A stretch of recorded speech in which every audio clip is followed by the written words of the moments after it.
Good evening. Welcome to Northbeat. I'm Megan Roberts. We're learning more tonight about a big wildfire near Whitehorse this summer. It burned more than 1,000 hectares of land and forced officials to issue evacuation alerts. Now, the Yukon Fire Marshal's office says it was human-caused. Jackie Hong has our top story. The fire was located in the Ibex Valley, northwest of Whitehorse. It started July 8th and at its largest reached more than 1,500 hectares in size. Dozens of residents were placed under evacuation alert. The investigation revealed that 2 people were shooting at jugs of an explosive called Thundershot in a gravel pit.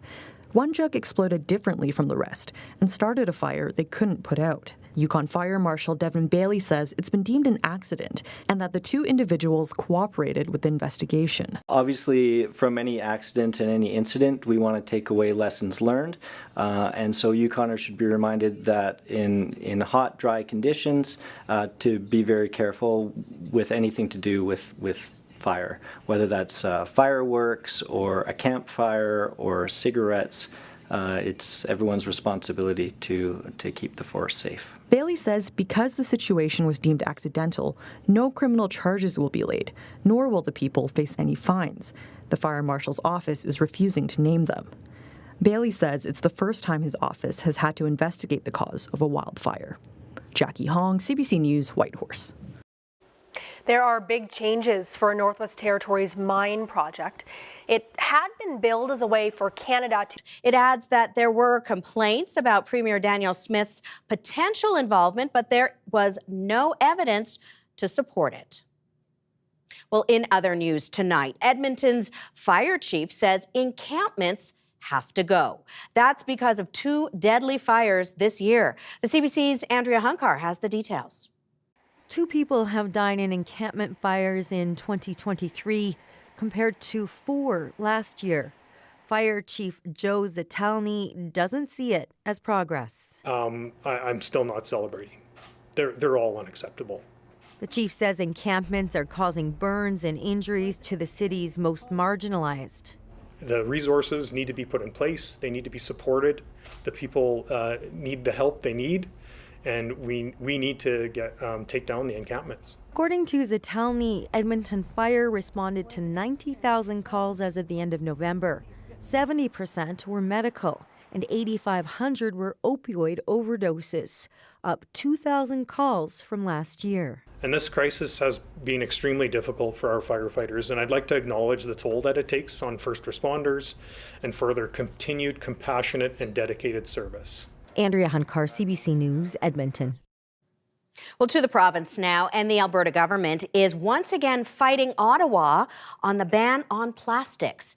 In November, a federal court judge ruled that the government's move to list all plastic items as toxic was, quote, unreasonable and unconstitutional. Well, now the federal government is planning to appeal that decision, but the province says the toxic designation and bans are hurting the economy and jeopardizing investments in the petrochemical sector. The UCP says it will participate in the appeal and argue the label on plastics as toxic substances is unconstitutional. And is creating a lot of additional handling difficulty because they're treating it as if it's some kind of radioactive material. That's the problem, is that there's a fundamental fallacy of them trying to assert that this is toxic. This is ironic because we know critical minerals have been put up there as being the solution to our transition from the fossil fuels.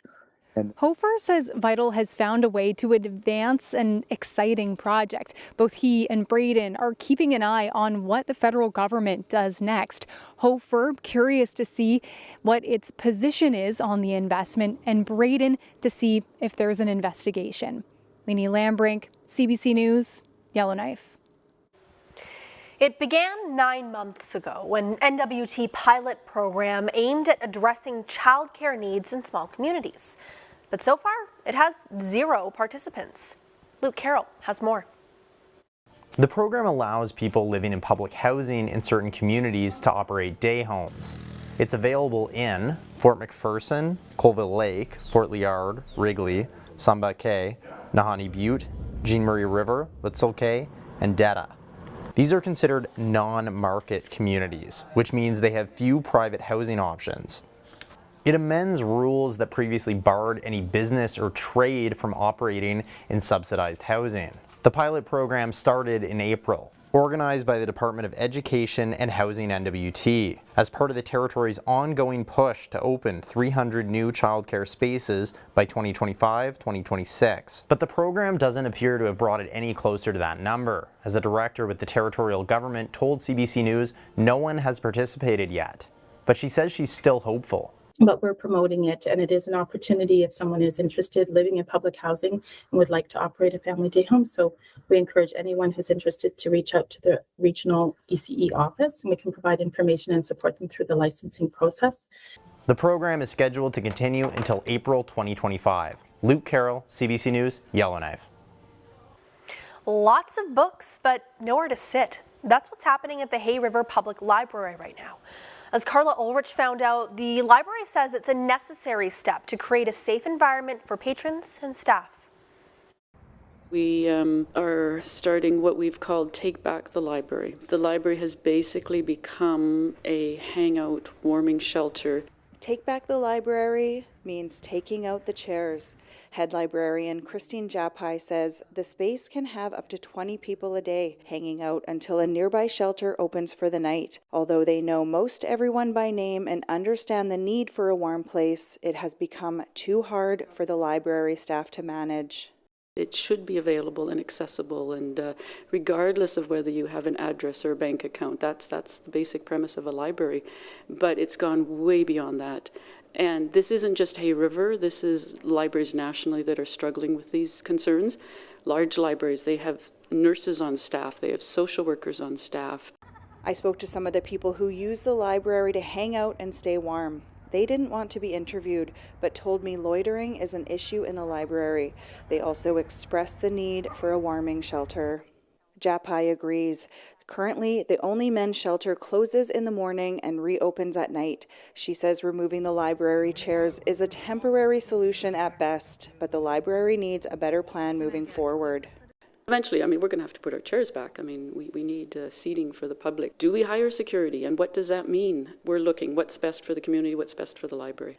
I also spoke to local elder and advocate Beatrice Lapine. She called it total government failure, saying that the library staff deserve to feel safe and people deserve to be warm and housed. The library is still open and all of its services are still available. And for now, patrons can access a chair on an as-needed basis. Carla Ulrich, CBC News, Fort Smith.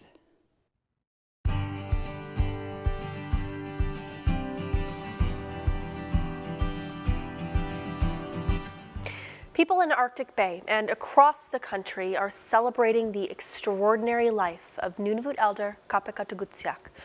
Kopic died peacefully on December 14th in an Ottawa hospital. Kopic was known for her healthcare knowledge and midwifery.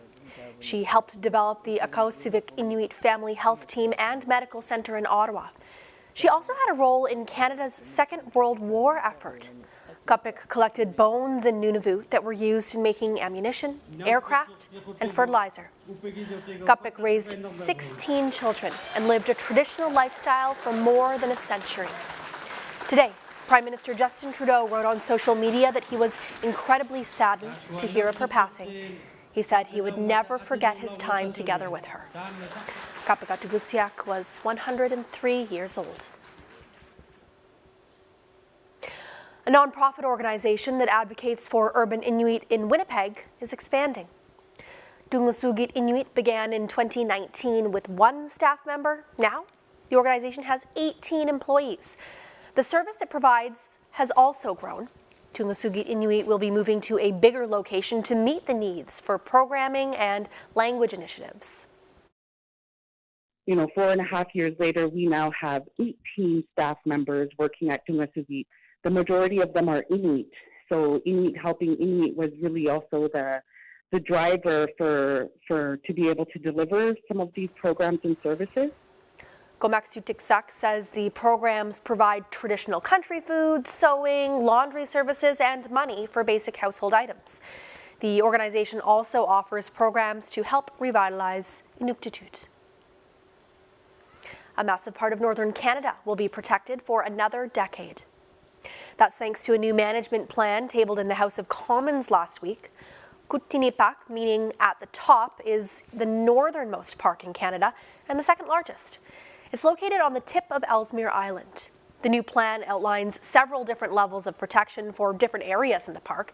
It protects nearly 38,000 square kilometers.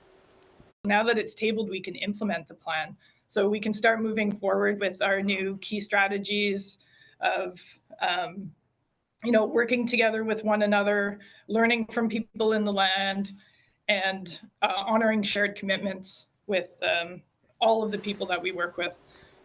This is the park's second management plan. Kopic says it was developed by Parks Canada in partnership with the Kukatani Inuit Association. It'll be managed in partnership with Inuit on the north of Baffin Island. The federal government is once again offering funding for contaminants research in the north. The money is part of a multi-year program designed to monitor contaminants arriving in the north from other parts of the world. Researchers want to know where contaminants in the north are coming from and how they affect fish, wildlife, and marine mammals. These are staples of a traditional diet, and pollutants can affect the health of the people who eat them. Next year, $1 million will be spent on the research. Inuit organizations, community groups, universities, and government departments are all encouraged to apply for the funding. We carry a world of information in our pockets because we want to know. Breaking news that shapes your world. All right. Reporting from the scene onto your screens. It goes on like this, and on and on and on and on. It's news you can trust, delivered when you want, where you want. On Canada's News app. Download the free CBC News app. You can't go halfway with Swan Lake. There's a lot of stress. I love ballet, and sometimes it feels like it doesn't love me back. The stakes become very high. We're just trying to survive right now. Some people rise and some people don't. The Great Canadian Baking Show is back. And the winner is... Alan, no, it's too soon for that. How about now? Give me that. Okay, yeah, sure.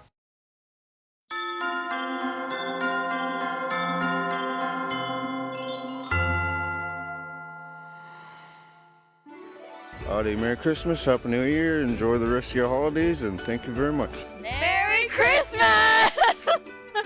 From Yellowknife and Australia. Yeah! Wish everybody a Merry Christmas. Hope you have lots of memories and lots of laughs, and remember me with a smile. Merry Christmas. Everybody in Cook, Merry Christmas. Everybody, Happy New Year. Love you all. Merry Christmas and a Happy New Year from Yellowknife. 聖誕節快樂！聖誕快樂！ Merry Christmas! Merry Christmas! Merry Christmas to everybody back home. Merry Christmas to you all. Hope you all have a good holiday, and dress up for the weather because it's cold.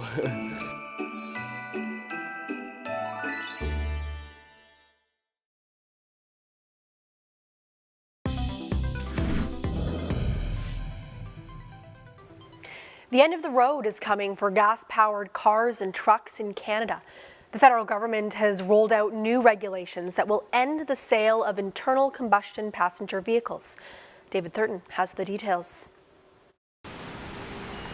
Chris McDermott loves driving his electric vehicle, as long as it's in Quebec. We're not ready for the transition because the charging infrastructure in certain provinces, Quebec's there, but in certain provinces like Ontario, it's not there. But it will need to be soon. The federal government is going all in on EVs. There's no mistaking it. We are at a tipping point.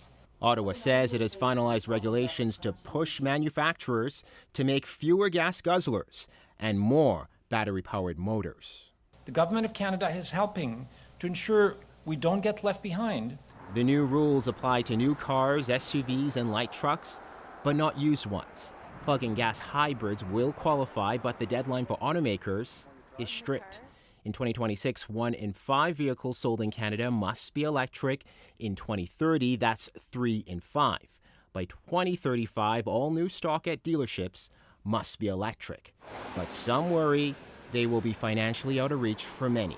What we found is that vehicle prices would need to come down by about a third or even half of what they are today in order to be for electric vehicles to be affordable at the very mass market level. Ottawa and some provincial governments offer purchase incentives. For those that don't, the Environment Minister had a message. Get on board. That would be my message. I mean, especially in Ontario. Automakers will need to earn credits to comply with the new rules. That can be done by building charging infrastructure. But the big 3 car makers have some concerns. There's only 345,000 electric vehicles on the roads today. That is not enough volume to make a charging station a profitable business. This driver says charging needs to be a political priority. What needs to be done was what Quebec did starting 10 years ago, was get the charging infrastructure in place. He says setting EV targets without a reliable way to power them is like putting the cart before the horse. David Thurton, CBC News, Ottawa. Ottawa is setting temperature records. Yesterday was the warmest December 18th ever in the nation's capital.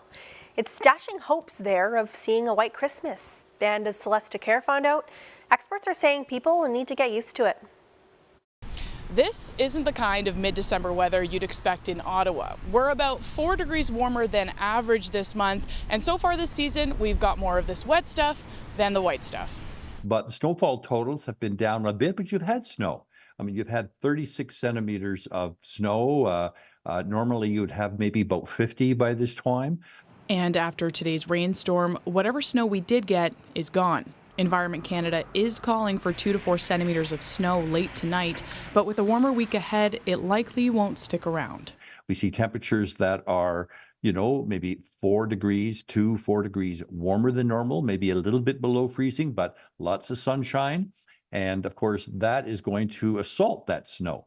With the holidays just days away, the prospect of a white Christmas is looking out of reach. And for some who celebrate, the preference is split. I really like a green Christmas. I do, I know. The picturesque, all snow. I just like the traveling aspect is so much easier. I will like a white Christmas. It's going to be our first Christmas in Canada, so it's going to be pretty sad if it is raining, but I think it's going to be raining.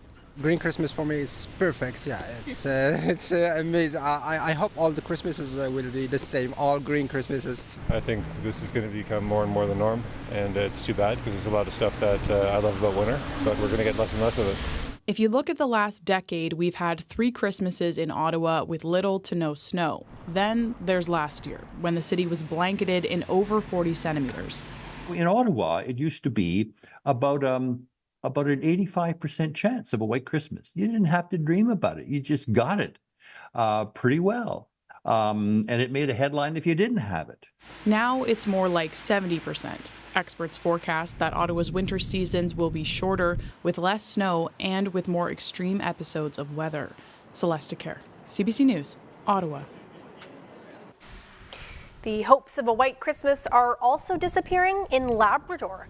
It has been incredibly mild, lots of green grass and not much snow in Happy Valley Goose Bay. In Labrador City, warm weather brought floods and closed schools.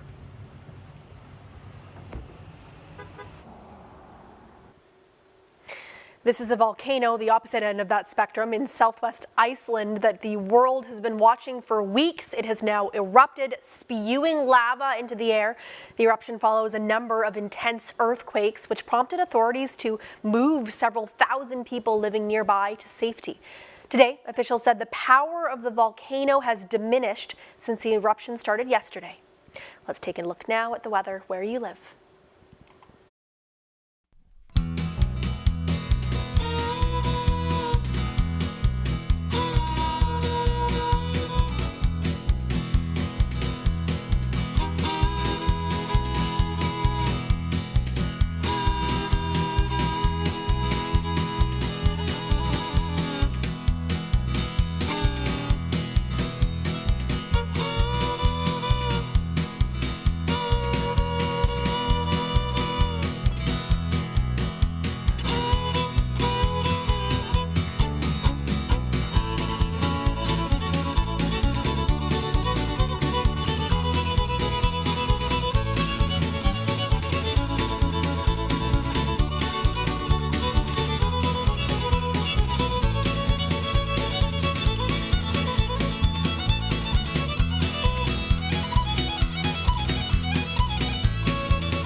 Just 6 more sleeps until Christmas morning, and for some people, it can't come soon enough.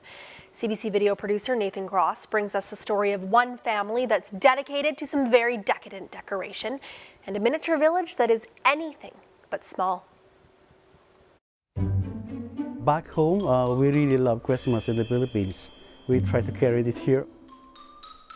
It takes a lot of passion, patience, and patience. It's my dream. It's my ultimate dream to build one.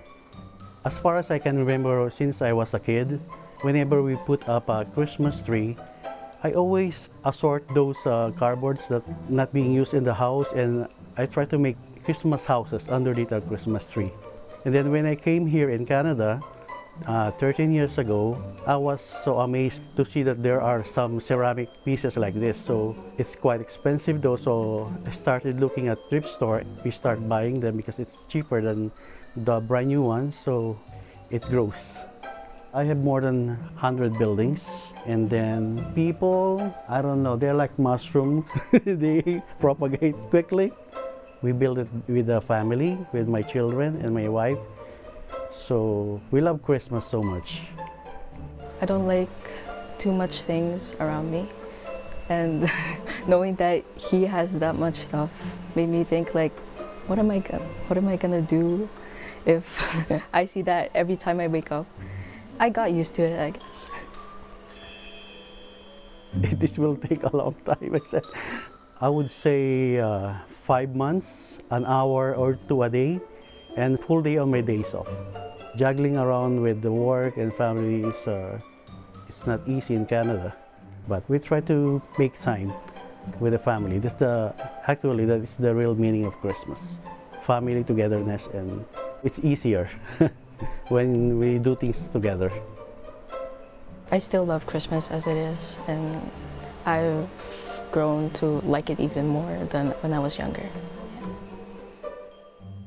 My wife is already bothering me when are you going to dismantle this?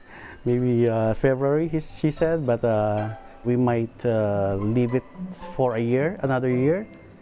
We'll see. Yeah. We build something that makes us happy. The holidays mark the biggest time of the year for toy makers. You might be surprised to learn that Toronto is home to a $2 billion toy company. It's connected to some of the biggest brands in the business, from Paw Patrol to Hatchimals. And the CBC's Eli Glasner paid a visit to its headquarters. Welcome to Spin Master. If you don't know the name, you might have heard of their greatest hits. Power! Air Hogs. Ready for battle! Bakugans. And the omnipresent Paw Patrol.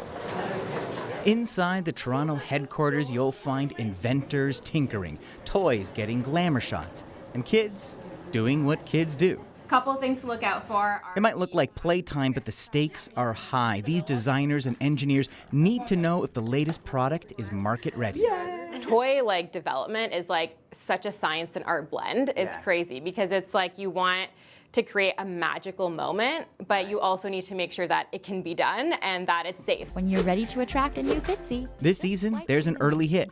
So we'll open it up. And what is that? That's your astronaut dog.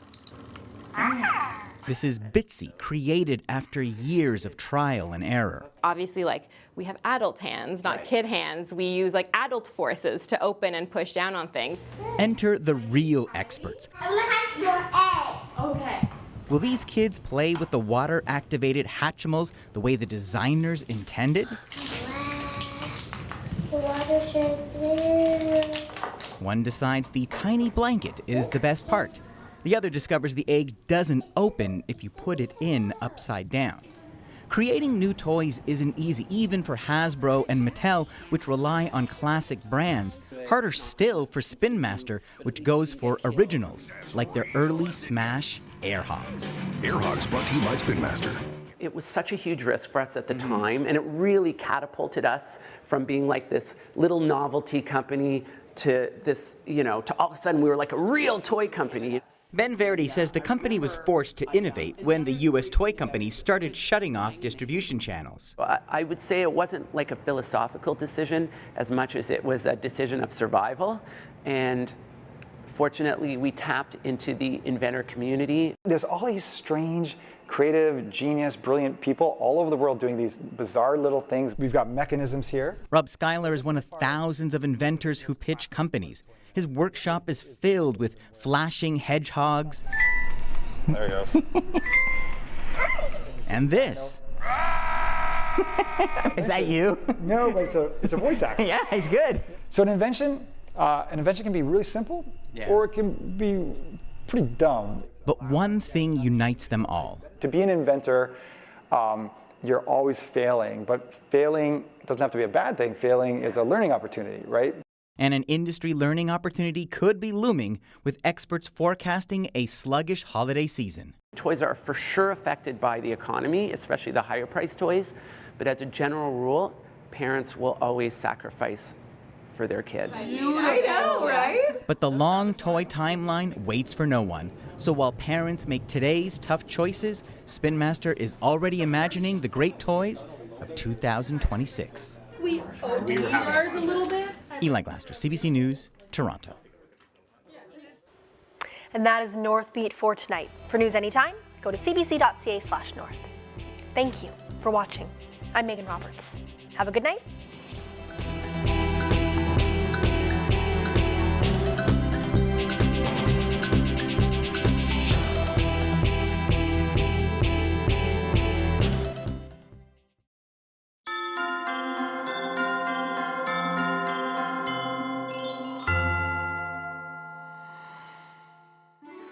Merry Christmas, c'est non, Zouida, Somike, Chili Getro, Nikita Yazon. I wanted to Merry Christmas to my daughter, my other daughter too, my son. Merry Christmas, my friends and family. I want to say to my mom, especially Deb, love you for everything you've done. My sister Kyla, brother Damien, dad, coworkers, everyone, love you all. Merry Christmas. Hey, I'd like to say Merry Christmas to my family in Fort Simpson. And the other ones that I don't call, enjoy your Christmas and have a safe holiday. Merry Christmas to everyone, family, friends worldwide. Australia, is Christmas in Northern Canada, and see you all soon.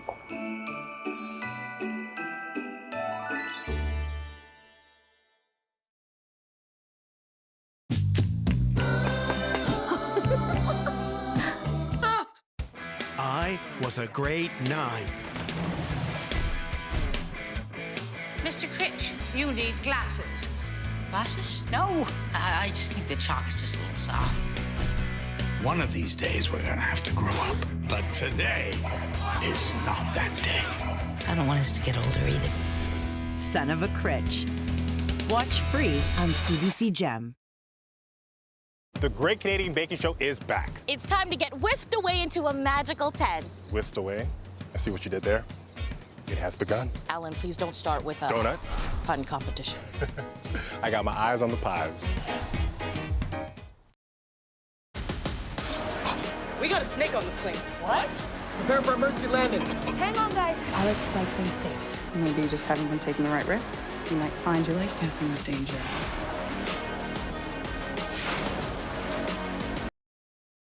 We are calling it iPhone. Why would anybody want a phone without a keyboard? Watch CBC News Explore 24 hours a day for free.